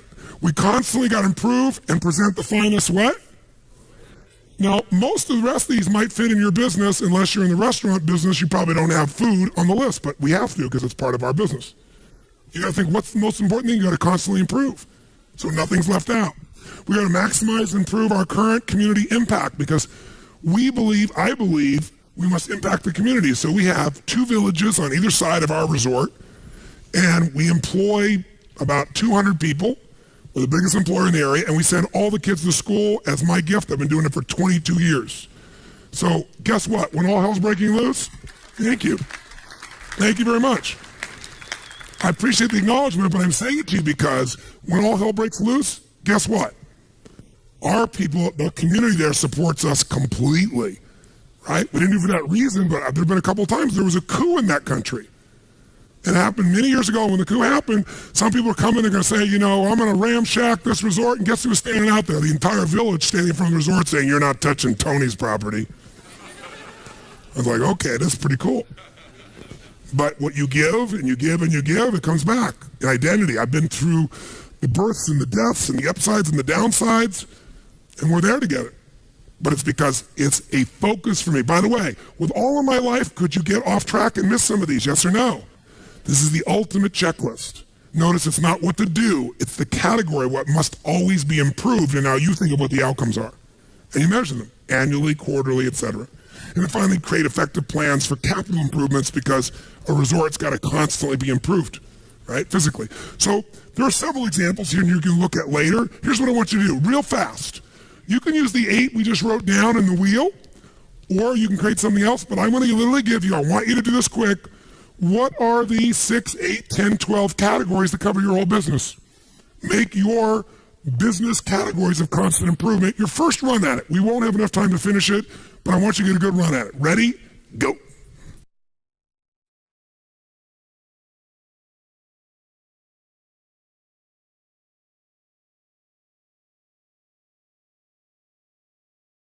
How many got a decent outline already of the categories of your business? Let me see your hands. Fantastic. How many have added some language that makes it a bit more compelling for you? Great, that's what you'll finish. Ideally, here's what I would do before I got home, when I'm on the plane, whatever. I'd upgrade my personal list and I'd set some goals in each category, just a few things, simple things. I have my categories for my business or my profession. I do the same thing. Sometimes the outcome you want takes a long time. It's not 1 week, 2 weeks, it's a project. So a woman comes to me and she's stressed out of her mind. Her name's Nisi, and she's got her wedding coming up. Now, have you ever seen a bride who doesn't have a wedding planner, or even one that does? They're very often very stressed. So she comes to me and goes, I'm so stressed out about my wedding, and the reason is, I'm doing all these things and really want to conserve the money, so I've got a wedding planner, but I can't use them in a limited way. I said, I understand. She goes, but also, it's my husband-to-be's 50th birthday coming up, and I want to do a surprise birthday party. So while she's trying to plan her wedding, she's also trying to plan a surprise 50th birthday party. Now, how many action items do you think could show up when you start making a to-do list on those two things? In the middle of all your life, and she wants it to be absolutely what? And by the way, perfect will make you really stressed out on top of it. And all the language she's using, I'm so stressed out, I'm freaked out, I'm stressed out, I'm freaked out, I don't know what to do. Keep saying that over and over again. I said, first, let's watch the language. Not the F word, I'm happy with that. I just mean the words that you use are putting you in a lousy state. If it puts you in a good state, I'm fine with it. Some people use words that other people will be upset about, they excite you. Let's take a look at this. Let's First step to getting a plan is called capture. Take all the stuff in your head and write it down. It's really like making a to-do list. That's still the first step. Get it all out of your head and keep it in one place, not 20 places. Like many of you have written on notepads over here and a book over there and a thing over there, and you're gonna try and figure out where the hell to find this shit later on. Okay? You need one place. Whether it's in your iPhone, or whether it's on your computer, or whether it's gonna be, on a paper version of something, one place, right? A planner or something. But in her case, here's what we did. We created a capture list. We split in two things, keep it simple. Things she's got to communicate versus results, actions, or projects she's got to get done. And so this is what we came up with real quick. She's got to call KP to put out signs. She's got to call and confirm a ban. This is what she starts telling me. I start writing it down. I need to take care of the parking situation. I got to rent 2 vans. I got to have a Friday breakfast. I got to have a Saturday breakfast. I got to have a Saturday lunch for everybody. I got to order the direction signs. I got to order the meat trays and pick up at Sam's. I got to pick up the donuts on Friday and Saturday. Oh my God, I got the plates and the silverware and the cake tables I also got to get. Oh, I got to get the caterer for Saturday and Sunday. Oh my God, I got to call and get an MC for Gary's party on Friday night. Oh yeah, and I got to order the mic and the podium for the party in the hotel. How many are starting to feel stressed already for her? By the way, it kept on going and going and going.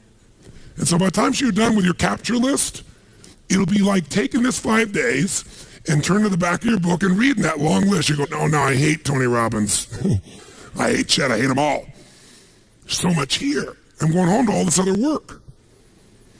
Unless you chunk it, right? Unless you're clear. So what we do is begin to chunk it. And when you have a project, it's not just this week, something that's long lasting. You got to come up with an ultimate what? What's your ultimate what? Come on, guys, your ultimate what? That's right. What's the ultimate outcome? What's the ultimate result? And so we came up with it with her. We said, what are you really after? Stop telling me all things you got to do for your wedding. Tell me what you want. We get so caught up in the doing, we forget what we want. Same thing with your business. So caught up in the doing your business, forget what you got in business for. So she says, well, we finally I want to create the wedding of a lifetime. That's an incredible experience for Gary and for me, and totally fun for all of our guests. That's different than I got to put on a wedding and a party perfectly. What do I want to do? Create a wedding of the lifetime that's an incredible experience for Gary and me and fun for our guests. Why? Second question, why? She says, it'll be a remarkable beginning for an awesome marriage. I want to express my love to Gary in ways he'll never forget in both the wedding and in the party. I want my family and friends to have so much fun. Now she remembers why she's picking up those signs or getting someone else to. Now we say, let's not write all the to-dos. This is a big project.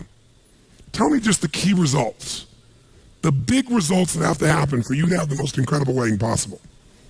She said, well, I've got to handle enough events in advance that I'm assured the weekend will be a success, and that'll make me relax during the wedding and even coming up to it. If I can handle enough of the most important events in advance. What else?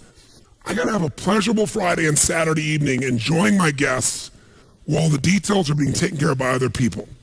She got that. Now that she knew her outcome, she knew how to get there. What else?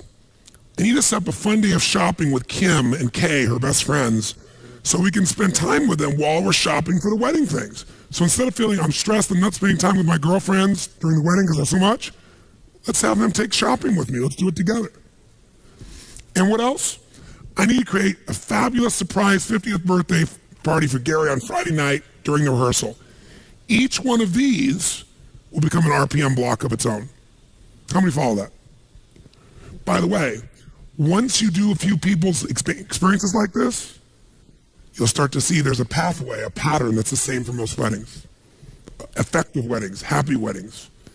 You'll start to know maybe the words change, maybe somebody has a 50th birthday, but you'll start to see the same pattern. And what took a long time to do the first time, you can do in seconds now. It's a signature. So let's take a look. One of those outcomes was create a fabulous surprise birthday party for Gary on Friday night. Why? Purpose, she's creating an RPM block. Why am I doing it?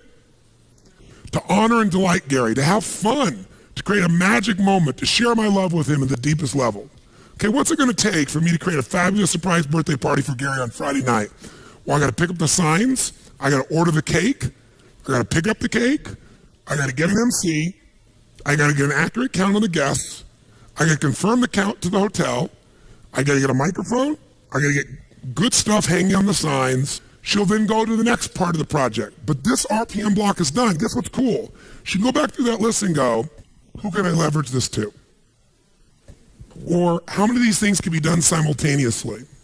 And guess what she ended up doing? She got 3 friends. One did all the signs. One did the food.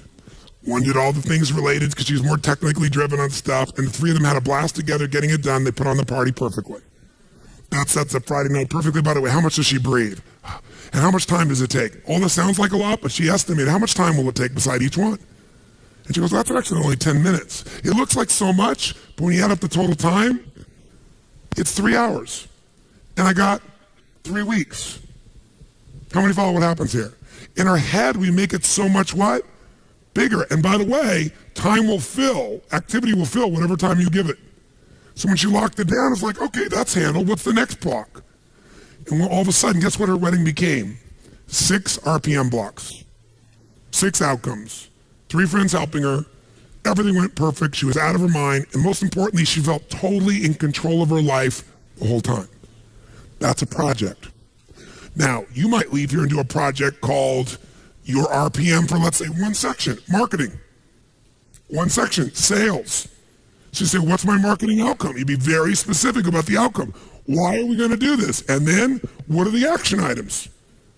You know, I'm going to go look at the Core Story website, Empire's website, and I'm going to read it all. Second, I'm going to brainstorm out what I think the story should be or the core elements. Third, I'm going to do the research here. Fourth, or I'm going to hire Empire. I'm going to bring in Jet to come in, or the group to come in and train our salespeople on it.